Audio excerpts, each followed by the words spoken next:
3, 2, 1. Hey, welcome back to another episode of the DPCast. I am Paul. I'm Dan. And I'm today Sean. we got... He's just jumping in there. Well, we've got one of my good mates with us today, as you already noticed, Sean. He's going to be with us with a couple more in the future as well. So we're going to jump... Well, actually not, to be honest, guys. Friggin', what have you done this week? I just want to jump into a hypothetical corner then. You go first. Guests first, I think, is only polite. Yeah. Well, what have I done this week? I've done absolutely jack. You can say shit if you want. Yeah. Oh, yes, this is R-rated. I've done absolutely bollocks. Oh, there we are. I've been sat on my couch playing Ark, doing sod all because I've been out of work and I'm going to Butlins this week. Woohoo! Ooh, fun times. That's crazy how much that Butlins advert took that troll music. That's amazing. Oh, yeah. Because literally, like, that music was from... what was it now? Eurovision Song Contest, if I'm not mistaken, from like stupid on years back. And again, talk about then stupid on years down the line, you got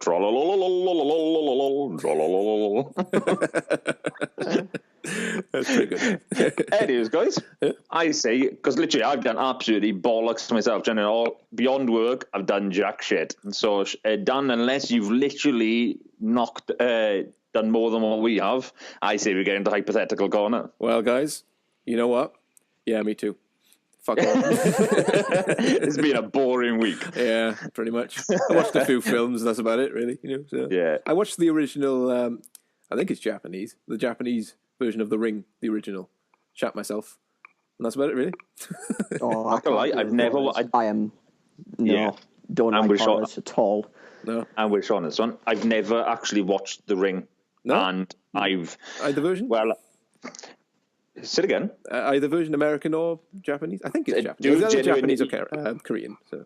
Dude, from episode 1 of our podcast, I stated how much I don't have a horror bone in my body. I think this is very much quoted in the fact that The Ring, genuinely, I give that a hell straight no. Hell no. Yeah. Mm-hmm. I just can't do it, man. Genuinely can't do it. No. Anyways, guys, each and every week we do a hypothetical question. This is our hypothetical corner. And this week, guys, I got a bit of a doozy one for you because I think you've got to tactically play this question into your favour. So you can pick any 3 people in the world to be marooned on an island with. Who would you choose and why? Question. Yes. Fictional, non-fictional? You choose. You go ahead. You are picking these 3 people. Obviously make it more logical, more than just, beyond crazy, but at the same time as well, you hit it out of the park. Now that makes it more interesting again. Oh, she doesn't even have to hang be on, real. you can't just place a question on me like that and expect me to have an answer straight a bloody way. Hang on. I was just going to say someone else answer. I got to think about this. Right, okay, let's put some rules into this hypothetical question, right? Is that Yeah, if you're thinking a little more Superman. Yeah, that's what I was going to say now. I think we can't choose anything. Okay, we take out full superheroes flat there because literally they could fly, they could do all that kind of shit. It makes life a little easier. I'm talking anybody in a real world scenario. So you're talking Bear Grylls, etc., etc. Fuck that. I'm not eating bug shit. Yeah, but you're marooned on an island now, right? Yeah. You got to realize you've been trapped off. You're marooned on an island. Yeah. You've got to have these 3 people. Now, any of these 3 people are going to end out making your life 5 million times easier on this island. Okay. Sorry, I may have blanked out. Did you say they're allowed to be fictitious now or non-fictitious? No, I would say not. The more I thought of it there, the more I realised that that question could become so much more easier. Going, well, just fly me back home, then, pal. I'll pick Superman. Yeah, actually, when Sean said Superman, I was like, that's a fucking good idea. You can fly us out of that. Go to Tesco's. Come back again. No, I say non-fictional because, as I said, it does destroy the element of the question. So I would state the fact. I would go straight on the line of somebody who lives in a real world. Okay. Okay. Okay, I'm going to throw another curveball in there. Does it have to be from this time period? Because I've got one that's a massive curveball. Okay, hit me with it and I'll tell you yes or no. Argos. the famous Greek shipbuilder who built the Argo. So not the shop. Not the shop, no. Oh. Yeah, go on. I'll give you it. I'll give you it because literally you still have to find that resources on that island for it. Sweet. How big's the island? Does it have trees? And stuff? The island is it's a maroon island, so literally all you got is palm trees and shit. It's your bog standard island. Okay, not like a little shitty, like the typical drawing of an island of a shitty tiny lump of sand with a palm tree sticking out of it. It's not one of those, is it? It's your bog standard run-of-the-mill island that has just palm trees. You got to find your own food. Like Castaway. Water does stream somewhere in that island, but you don't know where. And there's no one on that island but the 3 people and yourself. Is it like the island from Castaway? Yeah, it wouldn't be far off. Yeah. Oh, that's all right. That's a very good analogy to maybe place into that. Yeah, that's all right. I want to know how much resources we've got. Yeah, so yeah. Yeah, okay. Castaway is a very good point to go off. Castaway Island. Okay, cool. So, who are you going for, Sean? Or are you still thinking of the 3 people? I've got 2. I'm just trying not to pick Bear Grylls. Now, see, I've kind of thought this through. Mm-hmm. All right. Now, I'm marooned on an island. Mm-hmm. Now, this question doesn't actually quotate if there's life beyond the island. I'd have to take a flying dive into that question to really go beyond it, if you know what I mean. It's like I'd be taking a hell of a chance to see if there's another island or people around me. Like, I'm just marooned on an island with 3 people. So, I kind of want to cover all bases. I need, obviously, a love interest. Mm-hmm. I'd need somebody who can basically find shit, cook shit, and do A to Z with everything everything he knows in real life. So a Bear Grylls-esque person. Mm-hmm. And then somebody that you can have an entertainment base out of. I mean, you've got to kind of try and cover all bases, don't you? So who do I go as because I want to bring a woman into the mix. Well, I think I've got mine. Go on. Hit me with them, Dan. Go on. Okay. Tom Hanks. Oh, yeah. Okay. Yeah. Well, explain that one. That's a random one, but he seems like a nice guy, and he did Castaway, so he might have learned a few things. Okay. When you said someone who can collect things, know the herbs and shit like that, Gordon Ramsay, because he'd probably knock us into shape, and cook us some food. Okay. And Emma Stone, because she's pretty. Because she's pretty. She's pretty. Pretty. We have to have something to... Actually, no, I wouldn't. Gordon Ramsay would probably take it, and I get jealous, and then it'll be a big fight. Oh, I have to think this all through again. Yeah, literally, because you think about it now, right? Is that your love interest is going to be like a sausage fest there, because naturally it's you. It dully over her, but she might not be dully over you, and she could be over the other 2. Yeah, I'm not usually the guy that comes out on top, so she either go for Tom Hanks or Gordon Ramsay, and I'll be there in the corners, crying and masturbating. God damn it. No, see, I could go 2 directions with this. I could go with my actual original partner right now. Mm-hmm. So that would make more sense that she'd be with me in this island. Problem is, she'd die in the first couple of weeks because she's useless in that kind of scenario. So there's a gain and there's a minus in all straight on the back. You can always eat her. No, see, I said this to her today now, and she literally quoted to me, and she just went, "Yeah, but I'd eat you first." And I was thinking, I'm a bigger meal, and I'm fucking sure I'd outlive her. So I don't know how she's eating me. So she get bitten by a fucking spider the next day and end up dying due to I've had a spider bite. Shit, I'm dead. So I can see that occurring. So I'm going to go for Ronda Rousey as my female. Who's that? Only because Ronda Rousey. Come on now. Hang on, I'll Google it now. Ronda Rousey. UFC. Oh, I got you. Sorry. Yeah. Yeah, Ronda Rousey. She's hard as motherfucking nails. Oh, there we are. She looks like she can most probably survive. Oh, she can crack open a few coconuts, couldn't she? Oh, of course, good. Yeah. She wouldn't take no shit off anybody. See, I would go Ed Stafford as my my guide to help because he can cook in major environments, and he's I don't know if you've ever watched the show Ed Stafford, but he literally goes into like these big environments, like in places where you would die, and goes there for a full entire week to survive. Okay. So I'd have him, because I'm pretty sure like if we ended up breeding with Rhonda, we'd have a nice inbreeded selection of kids. That's what you can help out with. And then I'm trying to think of the third bald person. versions of you with glasses. I'm trying to think of the third person might be. It's hard to place a third person because naturally, like, you don't want it to upset the herd of what you have.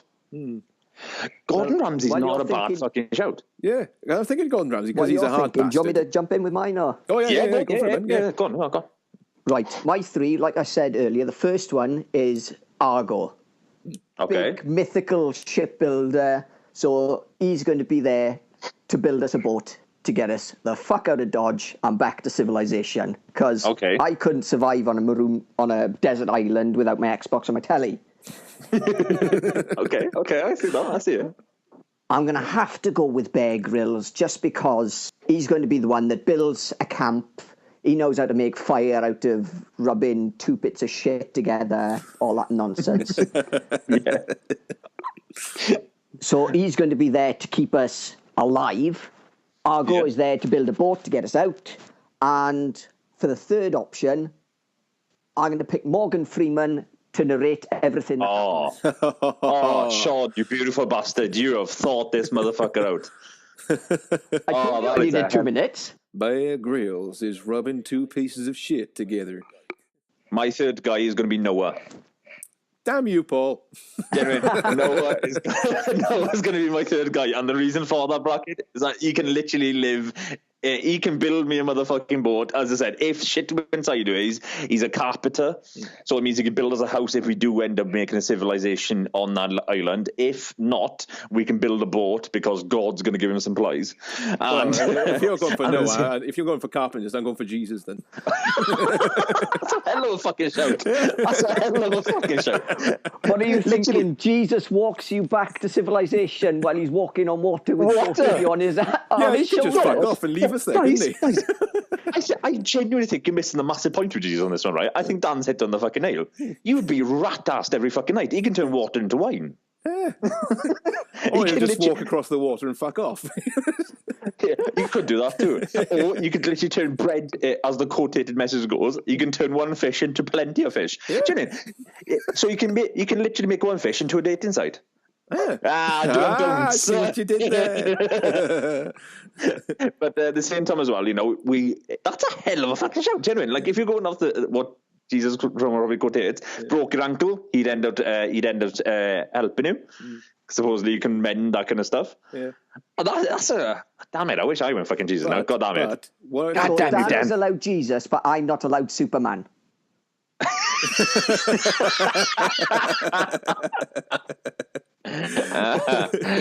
The problem is, Sean, Superman never walked this earth.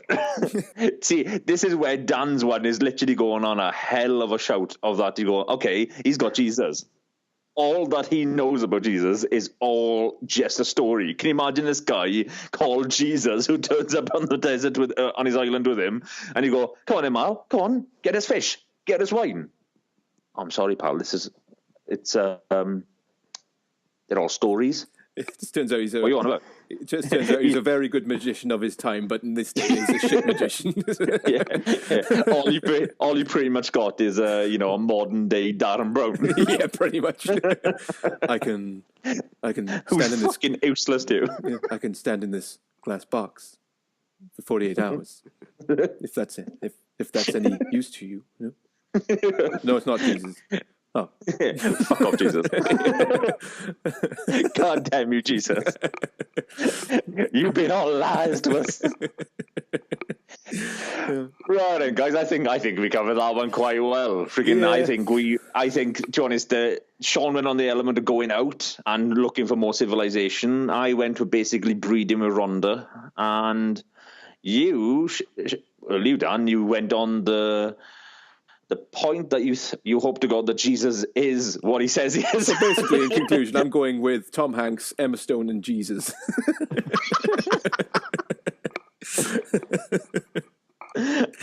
I ain't going much better. I'm going on the hope that there is a God, so he can give me the fucking wood and the animals, so I won't run out of food, and he can build me a motherfucking boat. At least Noah can attract the animals. So, if you get hungry, he's like, bring forth an elephant. Oh. That was my impression of an elephant. Oh. Yeah, that'll slightly fuck up the count when you all try and get on the ark, though. Yeah. So we've got 300 bunnies, 2 lions, and 1 elephant. Where's the other elephant gone? Sorry, we got hungry. I'm just there nibbling into a trunk. I don't know.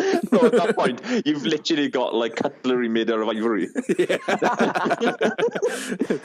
Dan, have you seen the other elephant anywhere playing on a piano with ivory keys? No. They're freaking playing a tune out as you go out into water. Ding ding ding ding ding ding ding ding ding ding ding.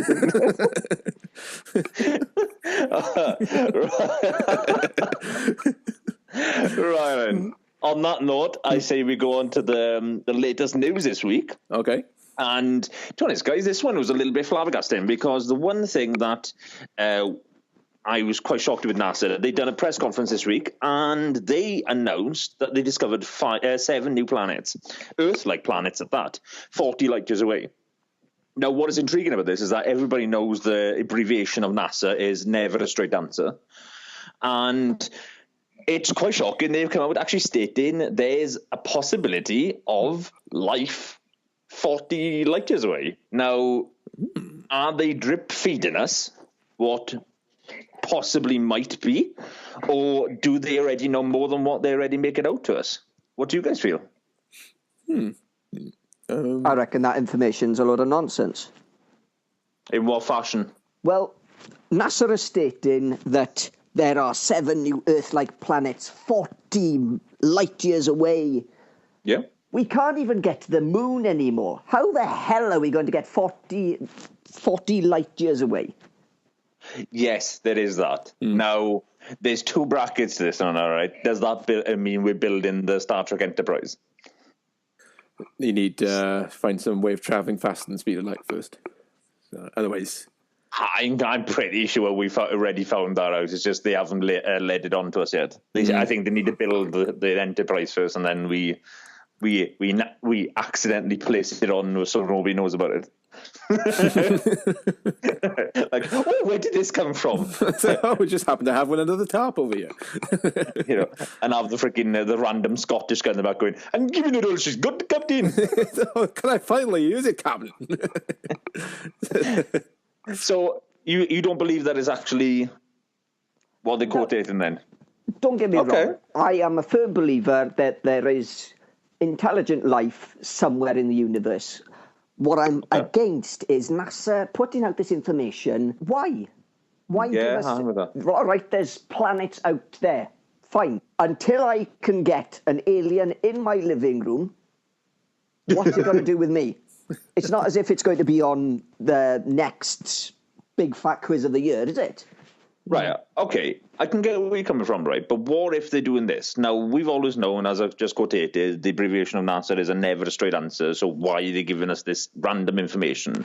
Yeah. What if they just literally are drip feeding us this circumstance? They probably know more if there's life or isn't on them planets. Otherwise, they wouldn't have just gone, there's 7 planets. What if they're just drip feeding us knowing they know more what's out there because of the possibility of us having some form of technology to go and see that element, and that they are maybe trying to get encountered with us as a human race, and to force sort of drip feed it with us to kind of like get used to the element of, wait a minute, there's 7 extra planets that have a same kind of I think they're calling it the Alice in Wonderland theories, that it's all in perfect alignment for them to act like our solar system around this star 40 light years away. And they're starting to state the fact, what if there is something that is meant to be coming our direction that are trying to make parting ways, and this is the only way they can drip feed us this kind of information so it doesn't become an overload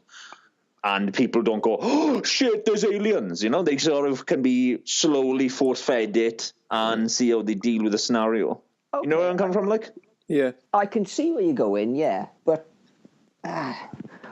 people around the world, we all know this, UFO buffs and conspiracy theorists are going to take this information and go absolutely wild with it anyway. Yeah. So that's true. They would do that because naturally a lot of them would run with the actual blows because they're like, is this the first time ever we're ever going to be encountering aliens? Is this da-da-da-da-da? They can go on tangents with this story.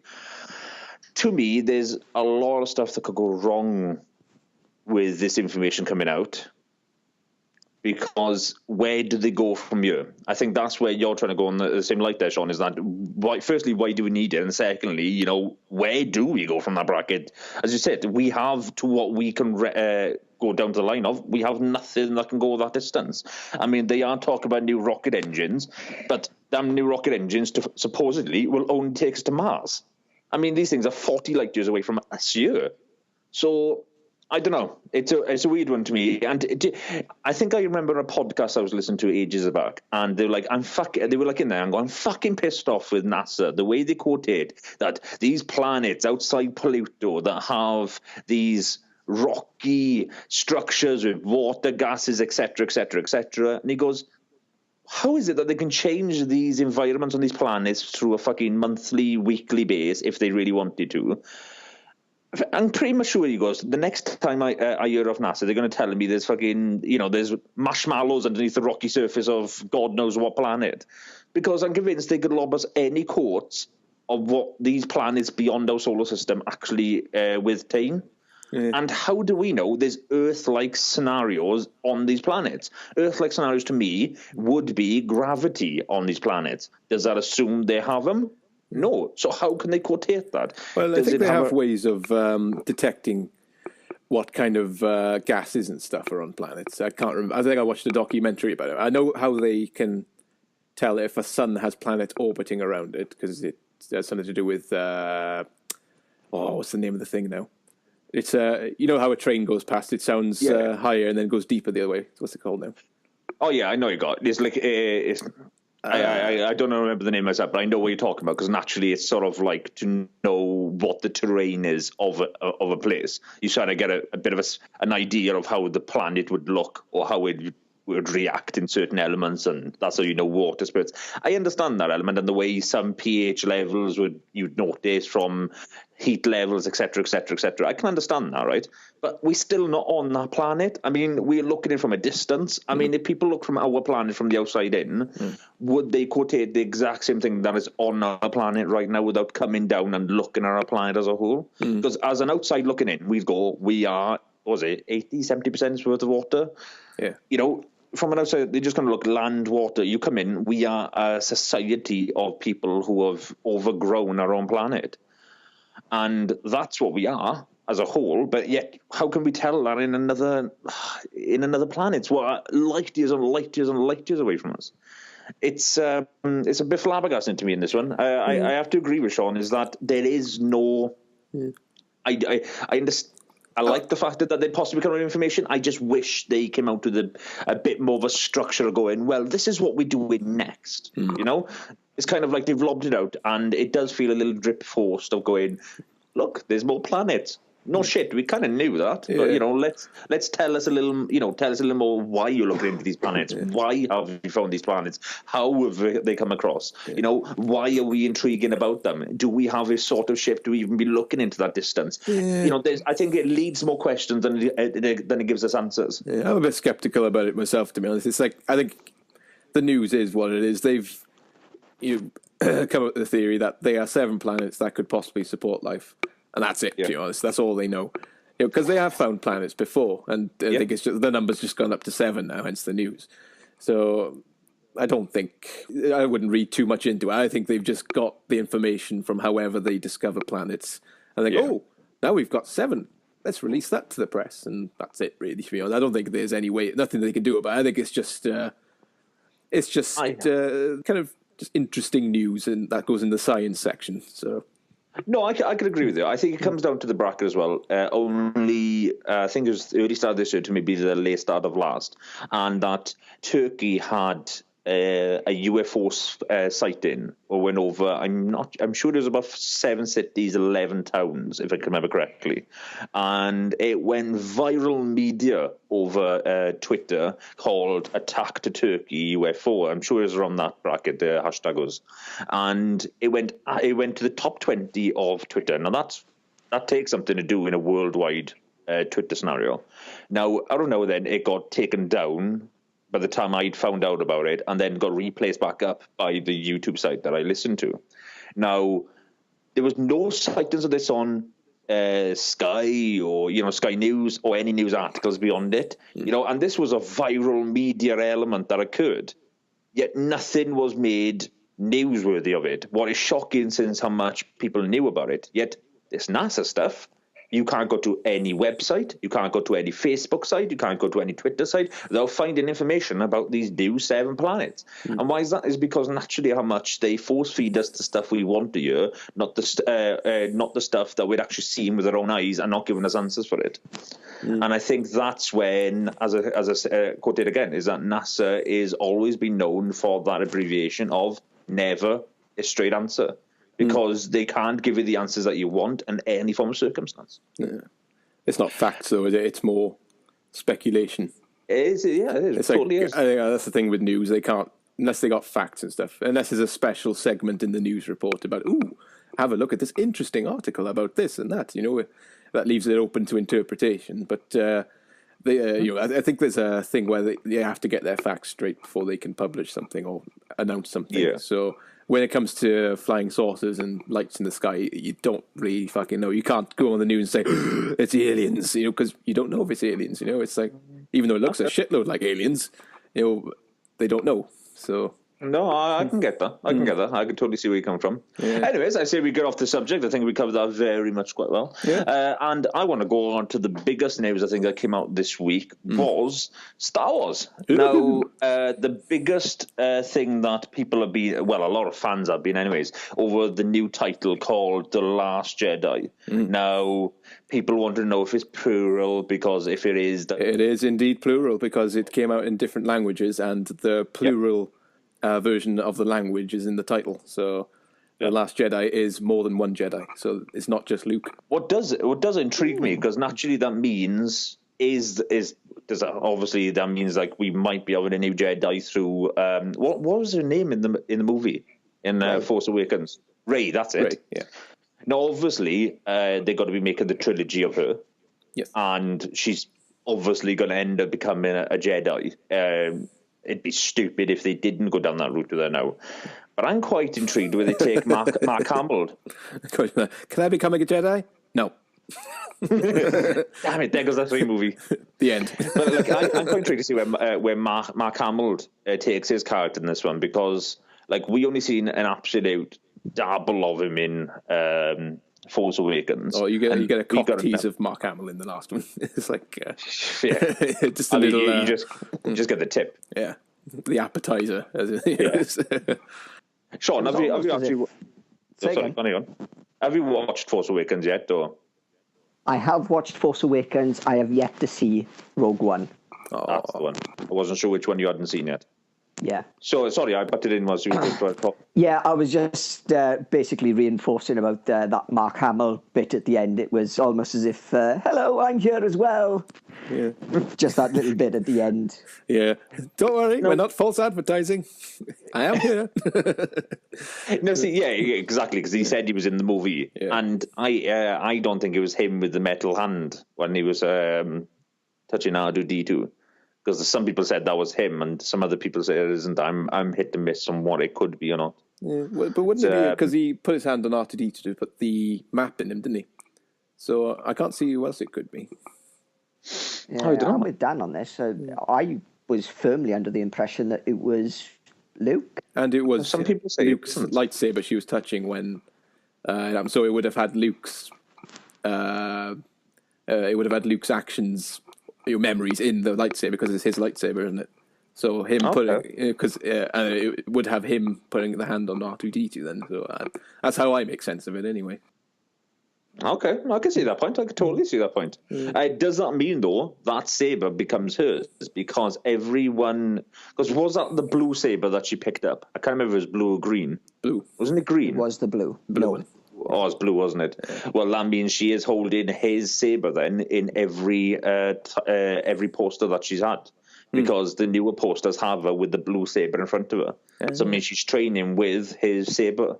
Isn't that Darth Vader's lightsaber, or Anakin's lightsaber? See, I've seen that one as well, where they have Anakin's saber and she's next to it. And I went, what, does that make it Darth Vader's daughter? And what would kind of come round a little bit in the storyline. That'd be quite intriguing. But... supposedly it's not. It's just she's the Force has gone through her. She's become a Jedi of her own. Like, yeah, but she's got to be some sort of powerful Jedi though, because I think we're going to find out more about her parents. I think them parents are going to be a massive game changer of who the hell she is. I have a feeling it's something to do with Obi-Wan, to be honest. Really? Yeah. I don't know. There's little signs for that film that was just niggling at me. It's just the way she dresses and stuff, and there was one thing she said to what's the name of the stormtrooper? Finn, is it? Yeah, Finn. Yeah. Finn. When he was injured, he's unconscious and all that. So she said something like "Goodbye, my friend" or something like that. I'm thinking that's a very Obi-Wan thing to say. It's my friend at the end of the sentence. It's like, I'm getting a bit of Obi-Wan coming through here. Something like that. How do you feel, John? Yeah, I mean, I've heard all sorts of things where, it's Snoke's long-lost daughter, or it's Obi-Wan's daughter or niece, or I've even heard it of some people saying that it skips past Obi-Wan completely, and it's something to do with Qui-Gon Jinn's great-great-granddaughter, or some nonsense like that. That's a shout. That's not a bad one, actually. Yeah, that's a shout. If they got Liam Neeson in as a ghost again, that'd be cool. Yeah, but... I was here all along, damn it. What if the bracket as well? Because I think we haven't worked out as well who the older gentleman was in the holographic chamber. That's where is that actually Snoke? Is it? Yeah. All right, because literally, I know that was that's something I just haven't looked into to find out who the hell it was. Yeah. Again, I've heard thousands of conspiracy theories or fan theories of who he could be, whether he's Darth Plagueis, Lord Sidious's, Darth Sidious's old master, the one who's that's a very popular killed. One. I think that's the most popular, but I've also heard theories that it's Mace Windu, who was, because he was like struck with a force lightning and fell off a building, so he might be fucked up. And if he survived, and I don't know, there's videos and videos upon videos out there explaining it, why it could be Mace Windu or why it could be this person or this person. But then again, if it was Mace Windu, why didn't they get Samuel L. Jackson in, not Gollum? What's his name? Andy Serkis. Because Andy Serkis plays, what's his name again? Snork, isn't it? Yes. Yeah, Snork. They get Andy Serkis into play him. You'd thought that they'd secretly bring in Samuel L. Jackson or something to maybe do some, and distort his voice in some weird way because he's all mutilated. And, something along those lines, perhaps. But, But Mace Windu is an interesting one. Maybe they're just trying to keep the cards close to the chest, because that would be a massive reveal if it is. Yeah, and I don't think they're going to reveal it in the film 2. I think it's going to be film 3 to reveal that one in. I think it's going to be something that builds up in the film 2. Because like in film 1, The Force Awakens, we are building up towards getting to Luke. Film 2, I think, is going to be building up to that character being exposed. And I got an interesting one. Star Wars is tied in with Lord of the Rings. Gollum fell into the volcano, and he survived, much as Darth Vader survived lava, and it's Gollum. So Gollum has secretly been hoarding the one ring to make him immortal for the last... Yep. He fell in the lava, the ring came down with him, he got the ring, and now he's the most powerful bastard. And they don't say that Middle-earth is on Earth. It could be a planet in the Star Wars universe. I can't hate that theory. That theory is. Can you imagine that? Like you got the what's the new Empire type people called now? The First Order. The First Order, then the entire army of the First Order coming in, and then Gandalf comes in with his horse, and he gets all this fucking magic going, You shall not pass. Big reveal, I was a Jedi all along. He's got a lightsaber under his cloak. Well, hey, that comes at the same time as well. I wish this was out of the fan theory element of it all, but we all know one that has been in the Star Wars industry and was one of the biggest blockbusters ever, and that's E.T. Oh, yeah. Is that E.T., when, I can't remember which movie it is, maybe you guys can actually fill me in on that movie it was, but Episode 1. Yoda's in that massive hall of people. They're all all on their podiums. Yeah, they're in the Senate chamber and with all the different species and stuff. And that's it. And you look down to the far left, you see the species that is E.T.'s. Yeah. Which means that E.T. is in fact a Jedi. Jedi, yeah. Yeah, because he can use his mind tricks and stuff and make things levitate and whatnot. So he must be a Jedi, or a young one at least. Yeah. It's actually quite intriguing when you go down that bracket that what you can do is exactly what Yoda can do. Yeah. I mean, he doesn't have the lightsaber. What is absolutely mind-blowing, and it also begs the question that E.T.'s a child, isn't he? If he can do all that as a child, then wouldn't that mean he's quite a powerful Jedi? If he can do it quite early on in his life. Sorry, my brain is just running wild now. I'm thinking of the movie where E.T. is saying, E.T., go home. And in his mind is saying, I've got to get home because I've got to finish training Yoda, the little bastard. E.T. is Yoda's master. Yeah. Wow. Yeah. Can you imagine? Can you imagine, even if you eliminate Yoda and just put Obi-Wan in that one? I mean, literally, I gotta go back. Obi-Wan is there. Wow, this is mind-blowing. I mean, generally, I remember last time when I found out this theory, and then when they showed the picture of the alien race in the con, I was like, holy shit, this has actually got substance. Yeah. This is actually in the fucking movie. Yeah. And then in my head, my mind just went to fucking 5 million times every direction. I went, what the fuck do I go here? Because, E.T. is he's a Jedi without the fucking saber. Yeah. But I wish they showed him in the fucking movies a bit more because naturally that could be such a fucking crossover. Because they're not going to bring another E.T. out. E.T. couldn't be Yoda's master because Star Wars is in a galaxy a long time ago, far, far away. So that means E.T. would be in the future. So, well, there's two ways of thinking it, isn't there? Because a hyper-intelligent species who have developed the technology to travel through space, why not be able to travel through time as well? Yep, that sounds good to me. Yeah, we'll just cover up that plot hole with a bit of time travel. Future science. I'll tell you later. Yeah, that's fine. Yeah. That'll do. Publish it.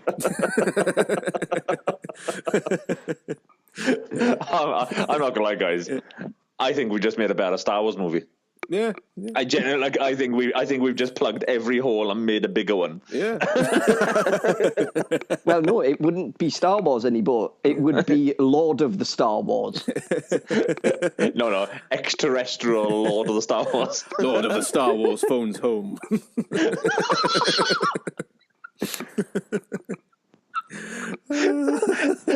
Last Jedi ring. See, that's going to be the crossover now. Watch it. You're going to see Mark Hamill as Luke, and all he's going to see in one hand is his freaking ring and one finger, and you're like, I was right. It's the one ring. God damn it, I was fucking right. Yeah. You get a bit of orc music going dun dun dun dun dun dun dun dun dun dun. Yeah, I'm getting pretty good at spotting twists lately, so you never know. I might be right. We might be right. I'm not gonna lie. You spotted the twist in Arrival. Sean, have you seen that film yet? Arrival. No, I haven't. I'm just. What have you thought of now? I've suddenly just got an image of the First Order in the last movie being attacked by Oliphants. Yeah. Oh, there's some merging of the Rebel films Alliance coming on, ditch the X-Wings and go, fuck it, we're taking the big fucking elephants. Oh, if George Lucas was in charge of remastering Lord of the Rings, he'd put bloody X-Wings and TIE fighters going over the entire film. That's